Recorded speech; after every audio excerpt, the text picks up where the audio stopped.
So children, अब तक हम लोगों ने पढ़ा जिस तरह से एजुकेशन पे लोग फोकस कर रहे थे ब्रिटिशर्स, और जो लोगों को लगता था, ब्रिटिशर्स को लगता था, स्कॉलर्स को, कि जो ओरिएंटलिस्ट हैं, जिन लोगों ने संस्कृत कॉलेज और मदरसा खुलवाया जिससे इंडियंस जो है वो अपने बारे में पढ़ें, सो उन लोगों को लगता था कि ये सब बेकार है, ऐसा कुछ नहीं होना चाहिए, लोगों को साइंस पढ़ना चाहिए, टेक्नोलॉजी के बारे में पढ़ना चाहिए। सो इस तरह से कुछ ब्रिटिश ऑफिशियल्स थे जिन लोगों ने इंग्लिश पे फोकस किया, और फिर बुक्स प्रिंट जो होने लगी वो इंग्लिश में होने लगी, ताकि स्कूल्स के जो बच्चे हैं वो इंग्लिश में पढ़ें और उनके बारे में जानें, उनके पास्ट के बारे में। Next topic is education for commerce. In the 1854, the Court of Directors of the East India Company in London sent an educational dispatch to the Governor General in India. So 1854 में British जो East India company हमारे India में setup हुई थी, so London से educational dispatch governor general के India के लिए आया। Issued was issued by Charles Wood, the president of the board of control of the company. It has come to be known as Wood's dispatch. So Charles Wood issue किए थे, जो president थे board of control of the company के, इसलिए उसका नाम रखा गया Wood's dispatch. Outlining the educational policy that was to be followed in India, it emphasized once again the practical benefit of a system of European learning as opposed to Oriental language. So वो जो Wood dispatch था वो oriental language के against था, oppose करता था। One of the practical use the dispatch pointed to was economic. European learning, it said, would enable Indians to recognize the advantages that flow from the expansion of trade and commerce. So Wood dispatch में main चीज़ जो focus किया जा रहा था वो था education का प्रैक्टिकल यूज़। प्रैक्टिकल यूज़ कैसे हो सकता है?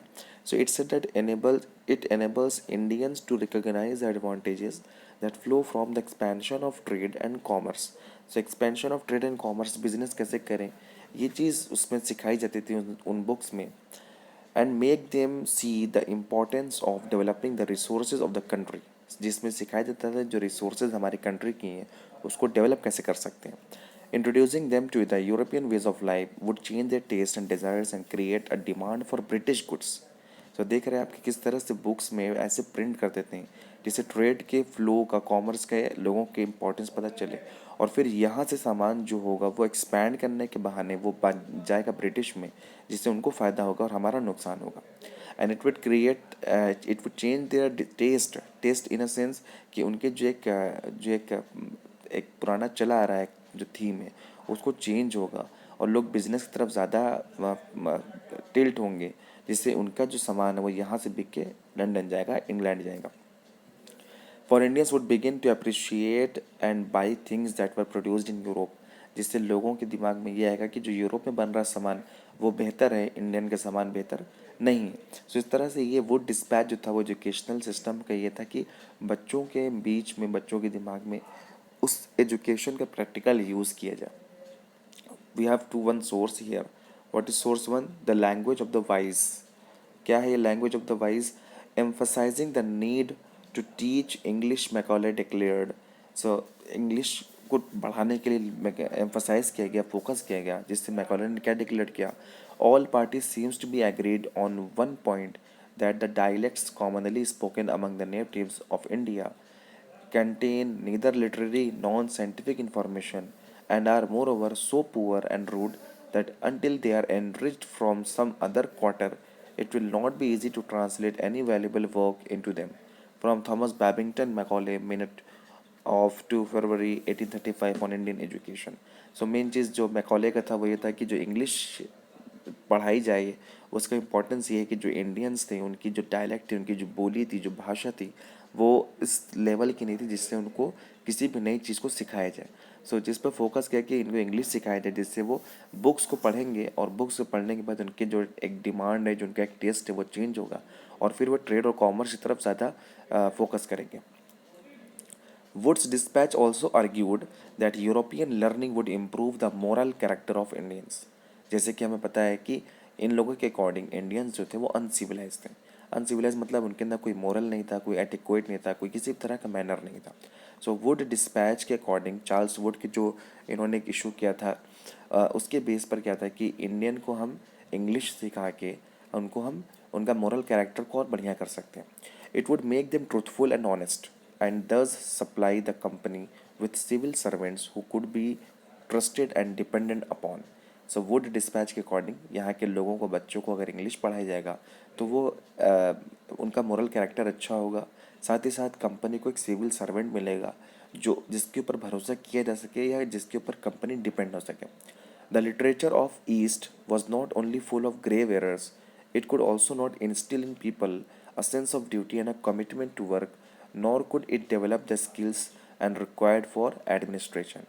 सो ईस्ट का मतलब हो गया जो इंडिया की बात हो रही है, जो इंडिया का लिटरेचर था, जो इंग्लिश इंडिया की बुक्स थी जो प्रिंटेड थी, जो यहाँ की लिखी हुई थी यहाँ के स्कॉलर्स के थ्रू, वो एरर के साथ साथ और भी चीज़ें क्या बताती थी कि ये लोगों के अंदर सेंस ऑफ ड्यूटी नहीं क्रिएट करती थी. एक तरह की कहानी थी, किसी तरह का मोरल नहीं था यहाँ पर, जो एक बुक यहाँ पर छपती थी. एंड कमिटमेंट टू वर्क, किसी के अंदर काम करने की इच्छा नहीं थी, हर कोई डिपेंड था कि जो होगा देखा जाएगा. सो इससे लोगों को लगा, वो डिस्पैच जो आया था वो ये भी बता रहा था कि यहाँ की जो एरर्स हैं, जो ईस्ट की जो बुक्स हैं, उसमें एरर के साथ साथ लोगों के अंदर सेंस ऑफ ह्यूमर नहीं, ड्यूटी नहीं है, जिससे वो लोग वर्क नहीं कर पाएंगे. सो इंग्लिश पढ़ाने से फ़ायदा ये होगा, उनका मोरल अच्छा होगा, साथ ही साथ वो ड्यूटी करने लायक हो जाएंगे, कमिटमेंट करने लायक हो जाएंगे. और ब्रिटिश ईस्ट इंडिया कंपनी, जो कंपनी यहाँ सेटअप हुई थी, उसमें वर्क करने के लिए सर्वेंट जो चाहिए वो यहाँ से मिल जाएंगे. Following the 1854 dispatch, several measures were introduced by the British. Education departments of the government were set up to extend control over all the matters regarding education. Steps were taken to establish a system of university education. In 1857, while the sepoys rose in revolt in Meerut and Delhi, universities were being established in Calcutta, Madras, and Bombay. Attempts were also made to bring about changes within the system of school education. So 1854 dispatch के according बहुत तरीके से एक नई guidelines, नए measures लिए गए.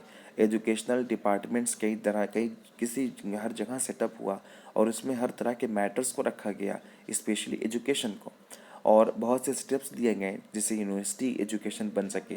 छोटे मोटे स्कूल्स उठेंगे, अब बड़े लेवल पे लोगों को एजुकेट करना था, सो यूनिवर्सिटीज़ सेटअप होने लगी. हमने पढ़ा 1857 में मंगल पांडे ने जो रिवोल्ट किया था और सिपोइज ने जो रिवोल्ट किया था, वो रिवोल्ट के साथ साथ इंडिया में उस टाइम इस्टेब्लिश की जा रही थी यूनिवर्सिटीज़, जैसे कलकत्ता, मद्रास और बॉम्बे, इन सब जगहों पर यूनिवर्सिटीज़ इस्टेब्लिश हो रही थी. और जो सिपोइज लोग का रिवोल्ट था वो भी चल रहा था एक हाथ में.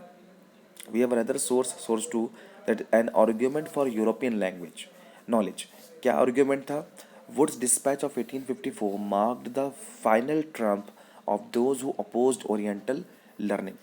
It stated, we must emphatically declare that the education which we desire to see extended in India is that which has for its object the diffusion of improved arts, services, philosophy and literature of Europe, in short, European knowledge. So European knowledge का मतलब ये हो गया कि जो India की जो east side की जो एजुकेशन थी वो ओरिएंटल थी, वो सिर्फ और सिर्फ उनके रिलीजन के बारे में था.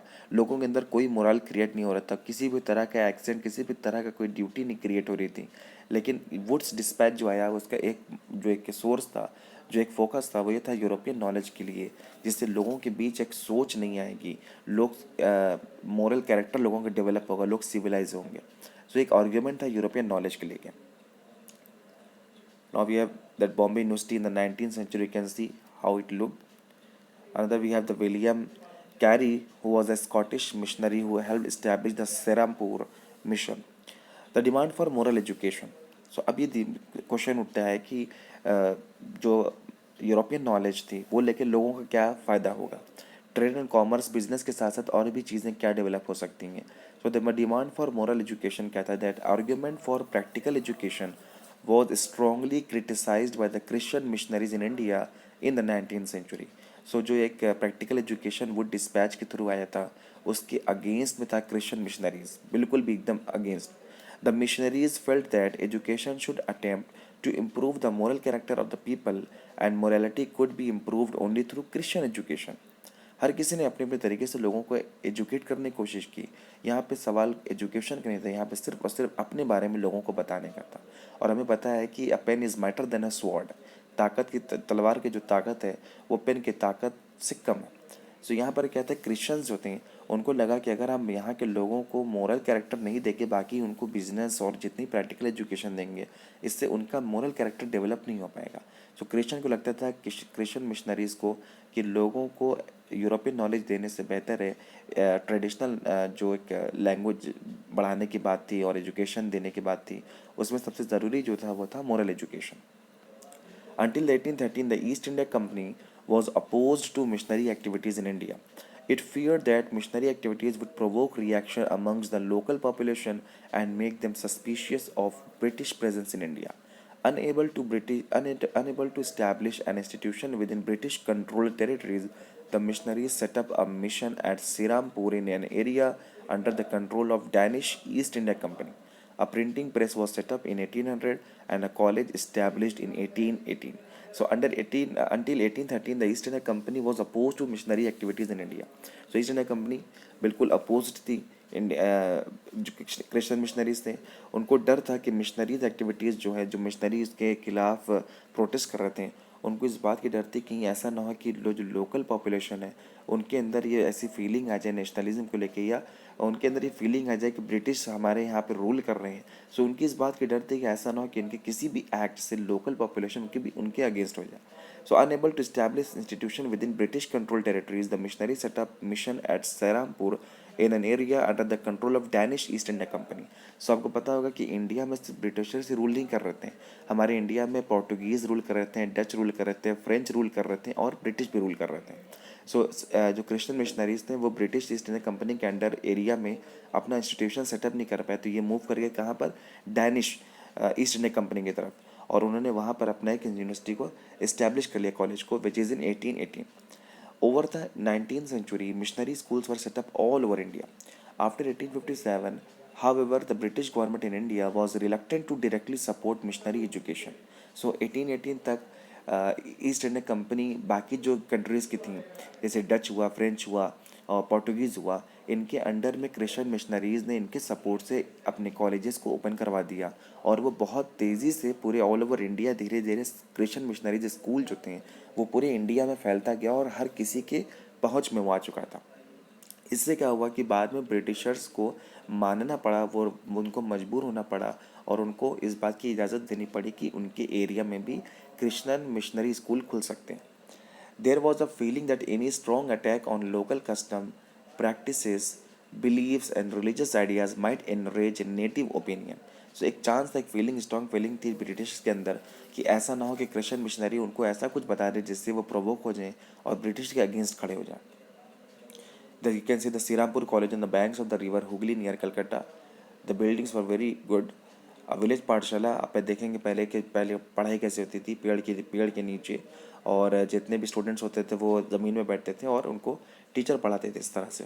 This is the painting by a Dutch painter Francois Solvyns who came to India in the late 18th century. He tried to depict the everyday life of people in his paintings. सो इस तरह से painting के through हमें पता चलता है कि पहले की एजुकेशन कैसी थी और क्रिश्चियन मिशनरीज किस तरह से सेटअप हुआ all over India. Next, we will do the what happened to the local schools in the next video. Till then, all of you read whatever we have discussed in this video to your from your NCERT book. Thank you.